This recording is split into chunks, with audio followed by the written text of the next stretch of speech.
class for this semester for you people for this subject.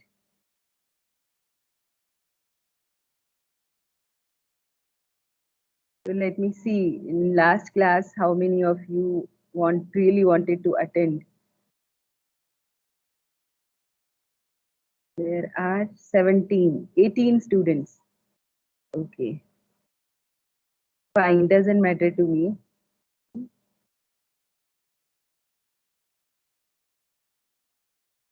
Fine, students. So I told you to go through this topic by yourself, proving NP completeness, right?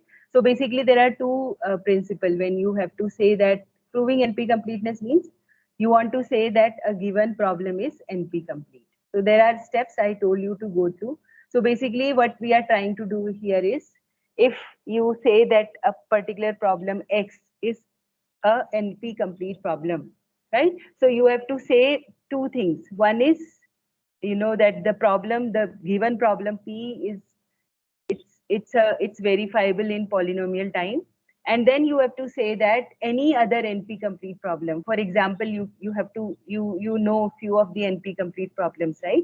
So you have to say that any other NP complete problem you are able to reduce, you know, so you should have a reduction function f.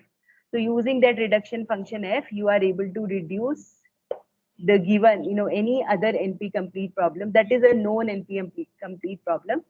We are able to reduce it to the given problem. Okay, so that's what is given there, that how do you prove it. Okay, so given a problem new, you know, a new to show that it is NP complete. If you want to say that the given problem new is NP complete, you have to show two things, that the problem new is in, as I said, the problem P, or problem P is in NP, and then you have to show that all NP complete problems are reducible to new in polynomial time. Not only reducible in polynomial time. Okay, so I ask you to go through this, so that you have to go through. We will talk about, and we have also written here, you know, this, be careful. Okay, so you have to see, you have to read, if you go through the slides, you will understand what it is. Okay, we talk about NP complete 3 sat. What is NP complete problem? It's 3 sat is a NP complete problem. We will just talk about it, we will discuss it. So in turn, we will also talk about SAT. Okay, what exactly it is, let us understand. Okay, so NP complete 3 sat is a problem. Okay, that is a NP complete problem. That's what we have written here. 3 sat is an NP complete problem. Okay, so let us understand what is 3 sat first. For understanding 3 sat, we actually talk about NCNF form. Okay, so this is a definition. If you go through the book, it's a complete chapter in the book, students, towards the end. I don't remember the chapter name. Okay, so author has explained nicely with making the truth table and all those things. He has explained how it is going to be worked out. Okay, so but you understand the truth table and Boolean variables, so we will just talk about it. So a Boolean formula is in n conjunctive normal form, that is called as NCNF, if it is expressed as an AND of clauses, okay, where each clause is an OR of no more than n variables. Okay, what we are trying to say is this is a Boolean formula. Okay, this is a Boolean formula. We call that this Boolean formula is in NCNF, n conjunctive normal form. Okay, so let's first understand what is the meaning of normal form. You know, conjunctive normal form. Conjunctive normal form says that when you generate a Boolean formula, okay, it is a combination of clauses, okay, such that each of the, you know, the clauses are connected, or you can say clauses are connected with each other using the AND. So using this AND, so this is an AND, this is an AND. So this is the AND of, let us say, 3 clauses, you can say. 1 clause, 2 clause, and 3 clause. But what are the clauses? Clauses within themselves. Each clause is an OR of some variables. How do we make a clause? Clause is made only with the OR. So here it is A or not of A or not of B. A or not of C or not of D. C or B or D. Okay, so the clauses are made by making the or between clauses. You know, it's like, you know, you want to do a task. So there are 3 constraints given.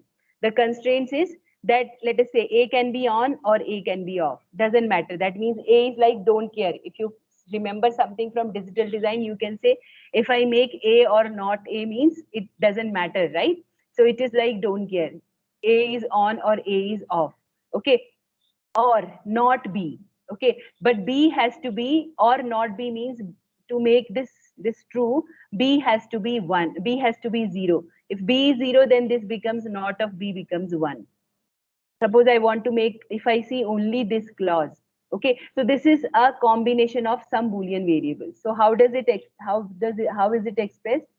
So this says that A, it doesn't matter whether it is A, if A is a Boolean variable, then whether A is on or A is off doesn't matter. So it is or with A also and not of A also. You would see this, maybe for the first time that in an expression you are saying that A or not A.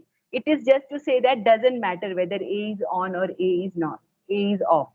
But here you are saying B, you want not of B.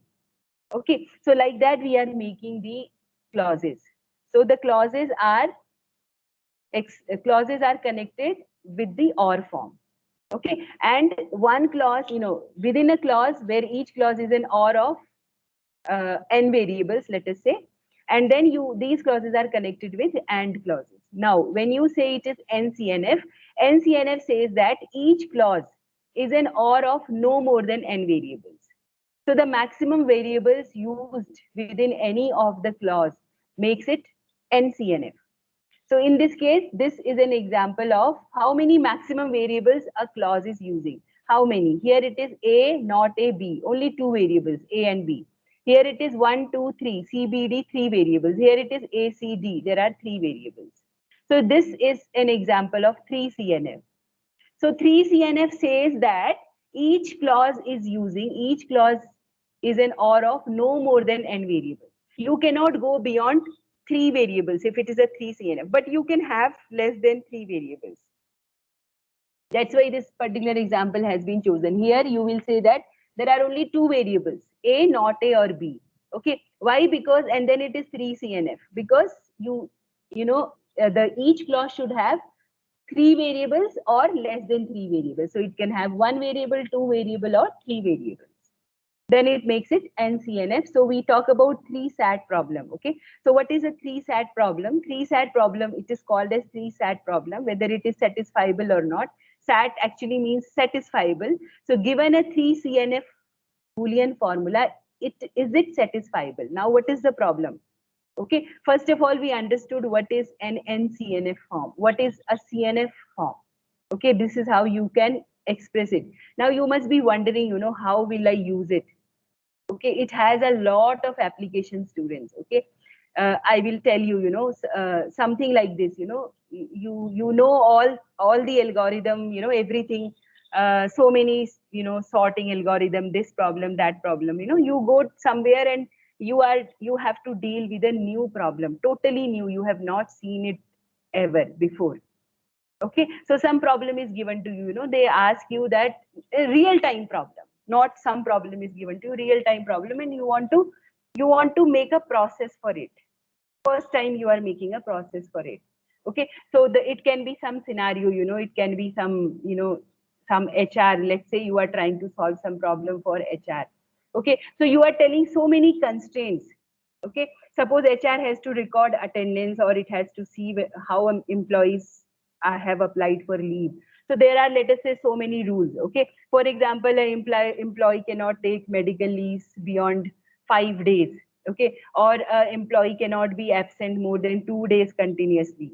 Okay, or for example, if there are already holidays, 5 days holiday, he or she cannot take leave for another 2 days, something like that. There are many constraints, right? So for all these things, actually there will be some software, but let us say you are trying to put many constraints, and you want to make for your own organization, you want to make some rules. Okay, so now how do you do it? Okay, how exactly you do it? So you can put each constraints as one Boolean variable. Okay, so employees absent or employees not absent, that can be one Boolean variable. Whether he or she can take a particular leave, you can treat them as Boolean variable.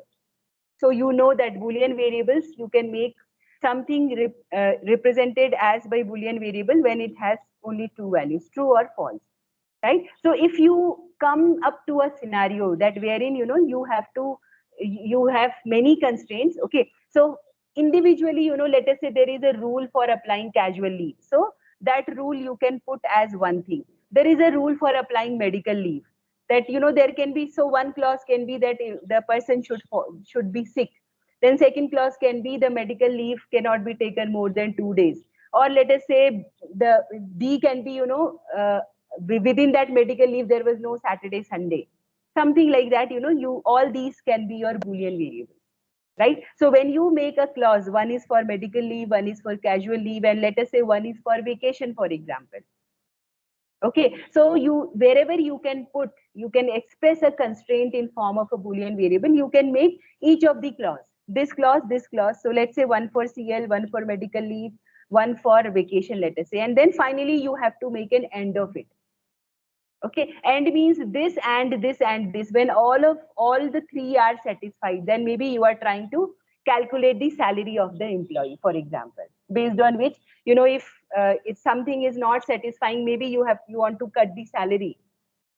I'm giving you a real time scenario because every organization has different policy when they really work on it. Okay, so suppose, if definitely, HR person is not going to be as sophisticated technically, because he or she may not be an engineer. Okay, but if some of you are from engineering background, you are going to HR, probably you can think of this problem like this. Okay, so what happens now? So what is the problem? The problem is some scenario, some case study is given to you. Okay, some scenario is given to you. You found that, okay, most of the things, in fact, almost all of the things, I have made it as Boolean variables. Okay, so there will be a condition, which does not matter whether, if employee is present, it does not matter. So some conditions are like, don't care, that you can put it like this, A or not A. So you have converted the given problem into a Boolean formula, 3 CNF form or 4 CNF form or 5 CNF form, based on which variable is there. Now the problem, what is the problem now? The problem is, you want to find out the value of the variables. Okay, suppose you have 3 variables. You want to find out the value of the variables for which this formula satisfies. What is the meaning of satisfies? For which this has a final value as true or 1. That's the problem. So what is 3 set problem? 3 set is a specific problem. What 3 set problem says is, given a 3 CNF Boolean formula. So you have been given, this is an example of 3 CNF here. 3 CNF Boolean formula is given. Why we are calling it as 3 CNF? Because there are maximum 3 variables in a clause. Okay, given a 3 CNF Boolean formula, is it satisfiable? That makes it as 3 SAT. SAT means satisfiable. Okay, so what exactly I mean by this problem? That means, am I able to find a value of a variable? Now even though it is a 3 CNF form, but there are A, B, C, D. There are 4 variables, right? There are 4 variables. But at the max in a clause, there are 3 variables. So are you able to find the value of A, B, C, D such that this formula that is given to you satisfies that has a value of 1? Okay, that is that. So now, what are the solutions? Now the solution is, there are only 4 variables and it's a 3 CNF formula. You will put A, B, C, D values, and you know that there are 16 combinations. 4 variables, 2 to the power 4 is 16 combinations, 0, 0, 0, 0, 0, 0, 0, 1 till 1, 1, 1, 1, and you will try to do whether it is you are getting an answer or not. Okay, so this is 3 SAT is actually a NP complete problem.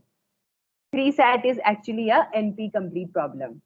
Okay, that you will realize after trying all the things that you are not able to find any value for which this is true. It is possible, right, that you are not able to find whether, there is a solution existing or not. Okay, now the thing is, if you have, and so 3 SAT itself becomes an NP complete problem. Now you must be wondering why 3 SAT is an NP complete problem. Okay, so 3 SAT does not mean that there are 3 variables, right? Try to understand. 3 SAT means within a clause there are only 3 variables. Now I have a scenario wherein I have to choose n Boolean variables, right? But that n Boolean variables problem, I can always convert it to 3 SAT problem, right? So only condition in 3 SAT problem will be that each of the clause is going to have only 3 variables. But here you saw, right, that actually there were 4 variables. But I call this as a 3 SAT problem, right? I can have 100 variables, but the constraints are such that within a clause, I am putting only 3 variables. So it's a 3 SAT problem, but 100 variables, right? 2 to the power of 100. It becomes, so how many combinations I have of the variables? 2 to the power of 100. Exponential time, right? So it becomes a NP complete problem. So for making it NP complete problem, you need to have 2 conditions. One is it should be verifiable in a polynomial time.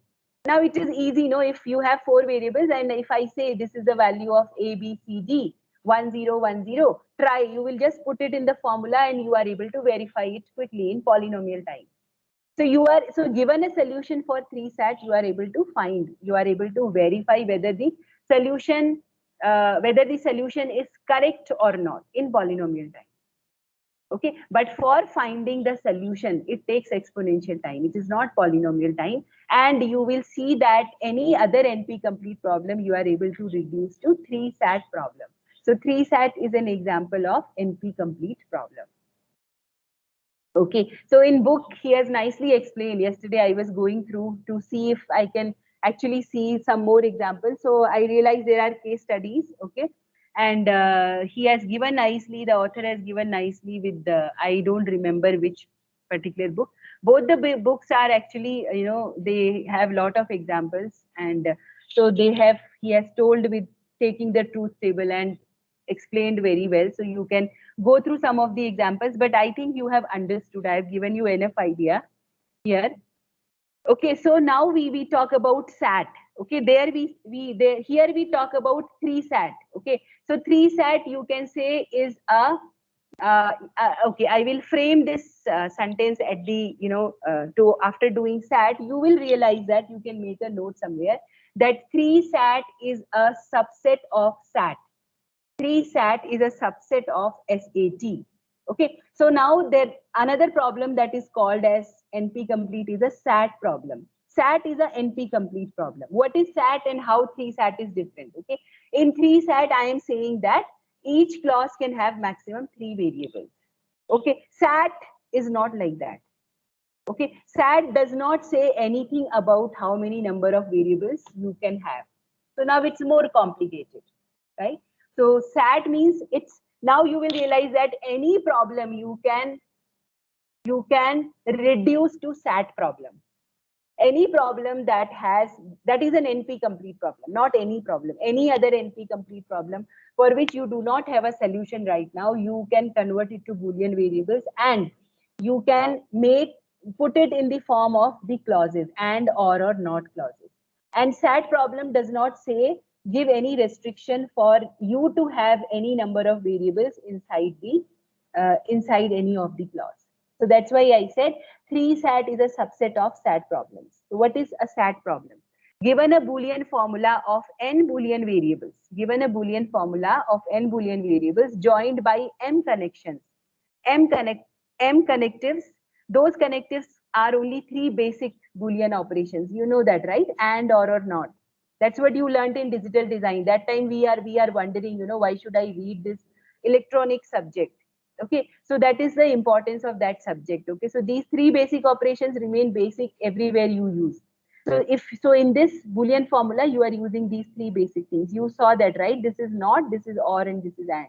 Is there a setting of the variables?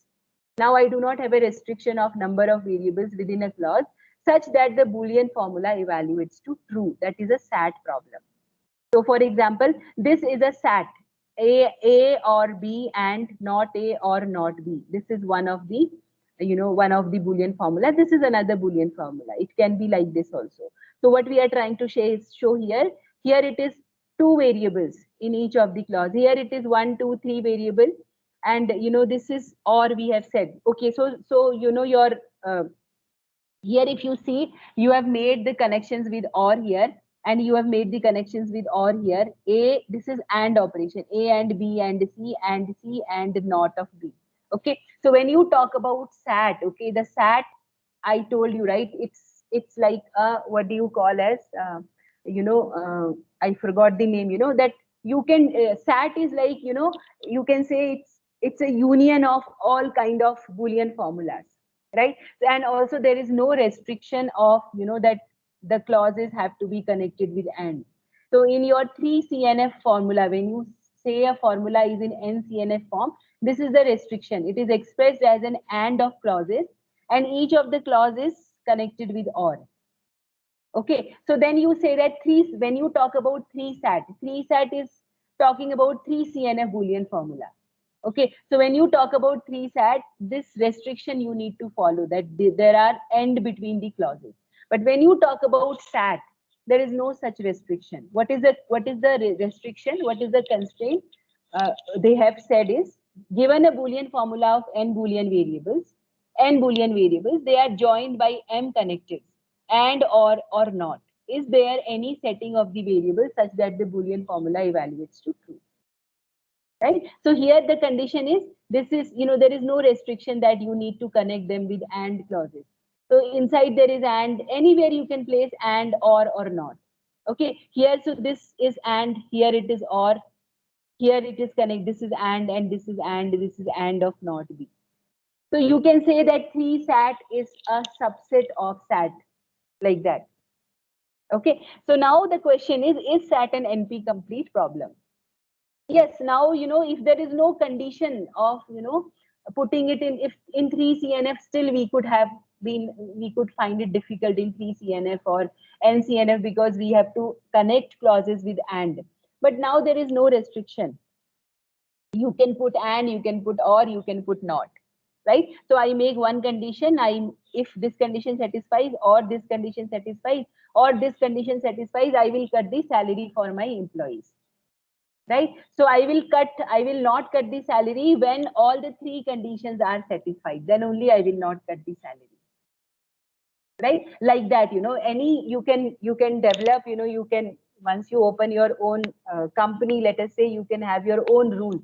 So you can make your policies like that. Okay. So any problem. So NP complete is SAT an NP complete problem? Yes. Okay, you will be able to realize that you can convert anything, and from the rule of digital design why these three gates are called as basic gates. Remember?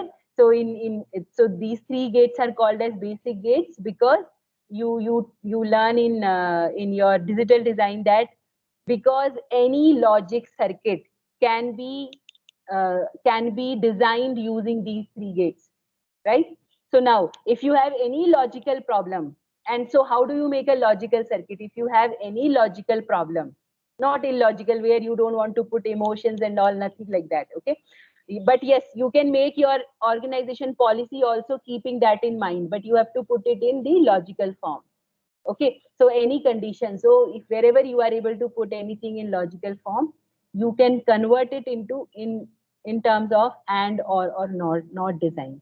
Once you have this design, you can convert it to a SAT problem. But then the problem is you don't have a solution, no? The problem is, yeah, so you don't have a solution for it, but that is fine. The idea is I don't want to solve the problem, Here now you must be thinking, then why should I do? You are in an organization, and let us say you want to make some HR policy.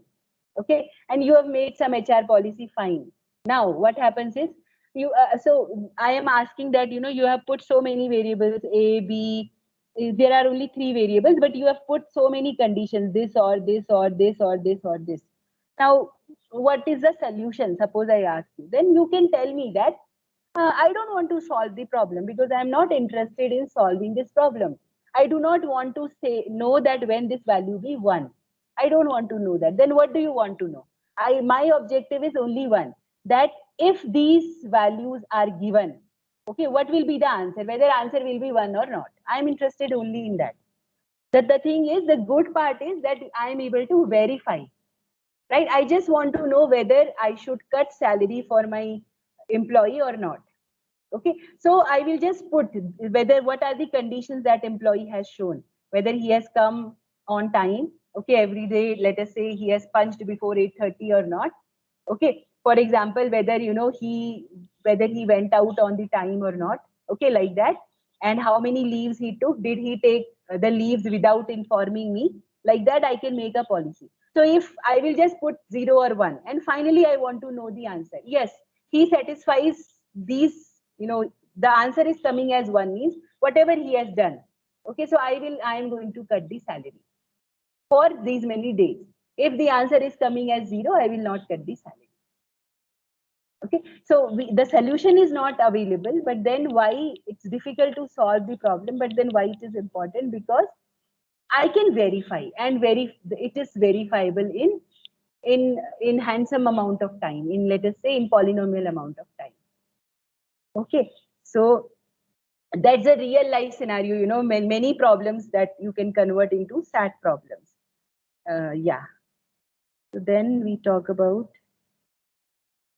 I think I am done with most of the things what I wanted to say. Yeah. So you have to show that SAT is in NP. You want to show that SAT is in NP. So you have to provide a verifier. Means you will say that, yes, I am able to verify. If given values are given to me, I am able to verify in polynomial time. And then this is important. Show that all NP complete problems are reducible to SAT in polynomial time. In polynomial time, all NP complete problems are reducible to SAT. Okay, so so the steps are written there. So how do you reduce a problem to a SAT problem? Means you have to say that this is my reduction function f.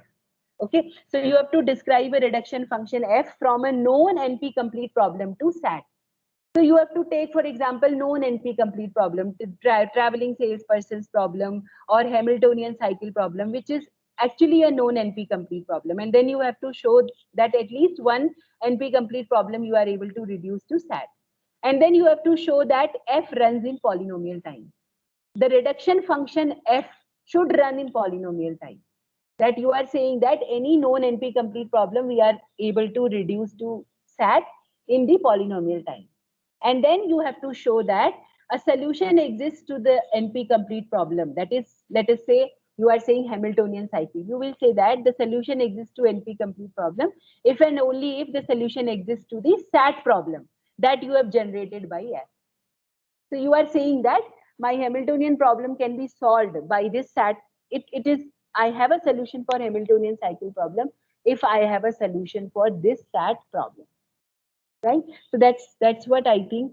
So I think that we have done. Okay, so you can just go through this overall polynomial time. Yeah, so basically we are saying it, as I told you already, that can we reduce, I told you, right, 3 SAT is a subset to SAT.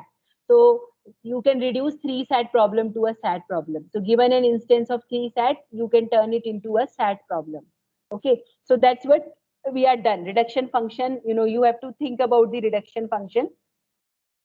Okay, so the reduction function runs in constant time. So when you want to write a reduction function, it actually runs in constant time, or it will be linear if you have to copy the problem. Okay, so you have to talk about what is going to be my reduction function, and yeah, so this is a reduction function that runs in polynomial time. That, like that, you have to see. Okay, so if that is possible, you say that SAT is a NP complete problem. Okay, so now we are saying that assume, this is what already it is done, it is coming from the previous slide. Assume we have a 3 SAT problem with a solution. Assume we have a 3 SAT problem with a solution. So because 3 SAT problems are a subset of SAT problems, then the SAT problem will also have a solution. So what we are trying to say is, we said that SAT is an NP complete problem, and we also made a statement that 3 SAT is a NP complete problem. SAT is a NP complete problem. 3 SAT, which is a subset of SAT, that is also a NP complete problem. Now what we are trying to say is, suppose, if I assume that 3 SAT problem, I have a 3 SAT problem with a solution. Okay, now if I am able to solve a 3 SAT problem, that means I am able to solve a SAT problem only. Because I am able to convert my SAT problem into 3 SAT problem. I have to take care of the conditions, but I will be able to convert my SAT problem. I will be able to reduce my SAT problem to 3 SAT problem, because 3 SAT is a subset of SAT problems. So if I am able to solve 3 SAT, definitely I will be able to solve SAT problems also. Okay. So these are the some of the some of the theory part, which says that okay, if you are able to solve 3 SAT, you are able to solve SAT. If you are able to solve SAT, that means you have a solution for 3 SAT also, right? So it's like polynomial time. It's like the class of NP complete problems. Why do we care about showing that a problem is NP complete? Okay, so we know that the problem is hard, right? And we probably won't find a polynomial time exact solver. Okay, so we may need to compromise. So we may have to reformulate the problem, and we may have to settle for an approximate solution. Time did not permit, otherwise we would have done approximation algorithm. That is there in your book. The last chapter is approximation algorithm. So if you find time and if you are interested for your research, you can always read approximation algorithms. Okay, so the thing is, if a solution is found for one NP complete problem, for n NP complete problem, then we have then we have solution for other NP complete problems as well. Okay, so there are some more NP complete problems which I am just going to name. Okay, I am just going to say what are those problems. These all are NP complete problems. Okay, so what is a clique? Okay, a clique is a undirected an undirected graph. G equal to V is a subset. V dash is a subset of V. Okay, wherein in a G, it's an undirected graph. Okay, which is a subset of a given graph. Okay, wherein this particular clique, if you say, okay, the vertices of this clique are going to be a subset of the vertices of the original graph that are fully connected. Okay, what is the meaning here?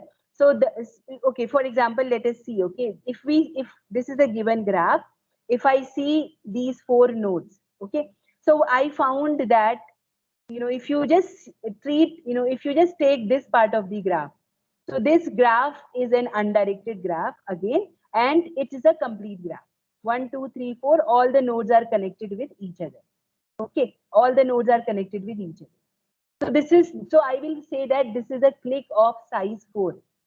So this is a clique of size 4.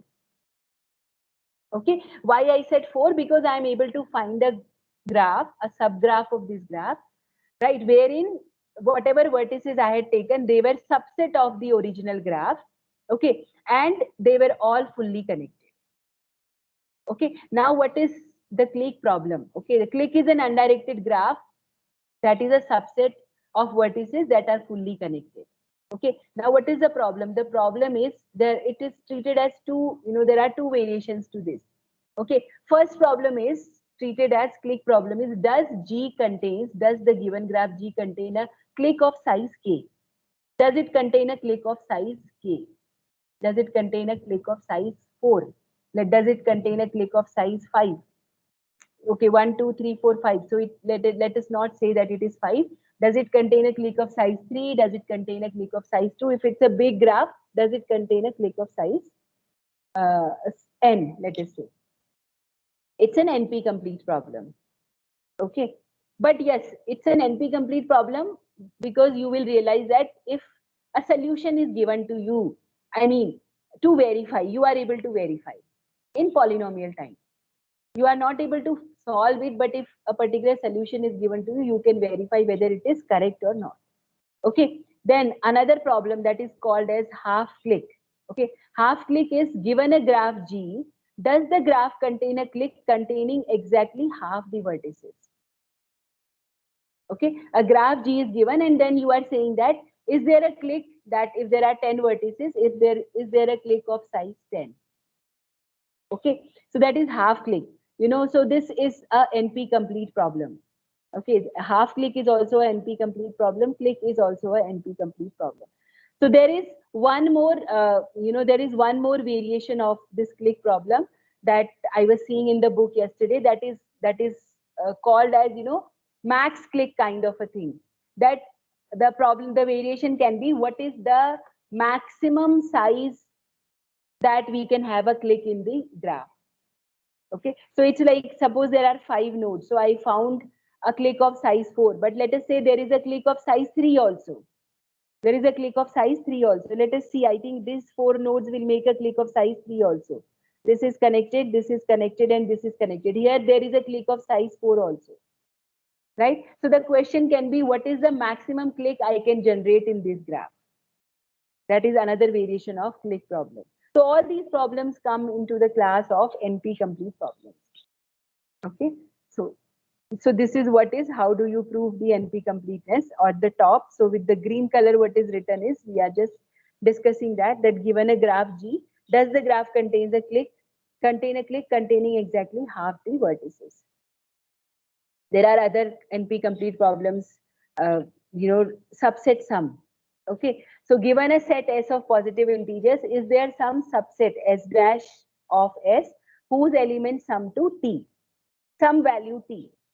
Okay, you want to find out, a set is given to you, you want to find out that is there some values, that will lead to the sum of this thing. Again, you have to try all the combinations. So that's an NP complete problem. But again, you should see that in all these NP complete problems, the nice part is you are able to verify. If a solution is given to you, you are able to verify whether it is correct or not. Right? Then you have a traveling salesman's problem. Okay. So given a weighted graph G, does the graph contain a Hamiltonian cycle of length K or less? Okay. So this, that, right? Hamiltonian cycle means, you want to traverse all the locations that will be useful for your, Flipkart guys or your Amazon guys. They want to traverse all the locations where they have to do, but they want to visit a node only once, because the solution is not available, right, for such problems. TSP is also a NP complete problem. So generally they don't follow this, but they always follow the shortest route path. Right? But yes, if somebody would have already traversed, this is the route I followed, this was the shortest, yes, it is verifiable. Right? So that is again NP complete problem. Then you have vertex cover problem. Okay, so I will not talk about this vertex cover problem. You can just go through, students, because if I want to talk about it, I should take a proper example. So you can take an example of a graph, and then you can see what does it mean, vertex cover.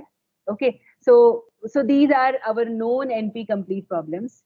Okay, so we can reduce any of these problems to a new problem in an NP completeness proof. If I give you a new problem and if I ask you, or if you have been told, let us say that prove that this problem is NP complete. Okay, so one thing is, you will say that, yeah, given problem is like this, and if you give me a solution, I can verify in polynomial time that whether the given solution is correct or not. Second thing, I can pick any of these problems and I say that this particular problem, for example, traveling salesman problem, is reducible to the new problem that I want to prove as NP complete. Okay, so we need to know some of the NP complete problems, which we say that these problems can be reduced to the new problem to which I want to prove that it is NP complete. Okay, so SAT, 3-SAT, click, half click, independent set, Hamiltonian cycle, traveling salesman's problem, subset sum, vertex cover. These are the problems which are NP complete problems. Okay, so we wind up here, students. Okay, so yeah, just before we wind up, yeah, so this is just, again the repetition. This I had already told that, the problem, for many problems with a K in them, so we are saying that all the problems we have looked at ask decision questions. We always ask a decision question: is there a Hamiltonian cycle? Does a graph have a click of size K? Does the graph has an independent set of size K? Okay, but we can also have a variation in the problem. For example, what is the largest click in the graph? What is the shortest path that visits all the vertices exactly once? Okay, we can have variations in the problem like that. Okay, so the big question, okay, I'll just take 2 more minutes, students. Okay, So the big question is if P is equal to NP, that is a question. Okay, it's do not say that I am saying P is equal to NP. P is not equal to NP. Okay, P is not equal to NP. It's a question if P is equal to NP. Okay, so we had initially shown it like this. Okay, so it is like this only. Okay, so NP complete, we cannot say P is equal to NP because NP complete problems are somehow harder and distinct. Okay, so you know the difference between P and NP. So this is how it is written in the book also. If P is equal to NP, it's a full topic there. Okay, so yeah, so we wind up here. So solving NP complete problems, you can go through this link, and all the best students, we wind up here. So we will meet tomorrow. I will set up the meeting at 12 to 12:20. So maybe 2-3 minutes before I will join because I will have some other meetings also here and there. All right. So thank you very much, students. Thank you. So once you are in campus, we will meet students. So we have the alumni meet also on 27th of this month. That's a Saturday, and I think you guys will be in campus that time, right? So yeah, so we will meet students. Okay. Thank you very much. Thank you, ma'am. Thank you everyone. Yeah. Thank you All so the best. much. All the Thanks. best students. Yes, thank you, Priya. Thank you everyone. Yeah. Fine students. Yeah.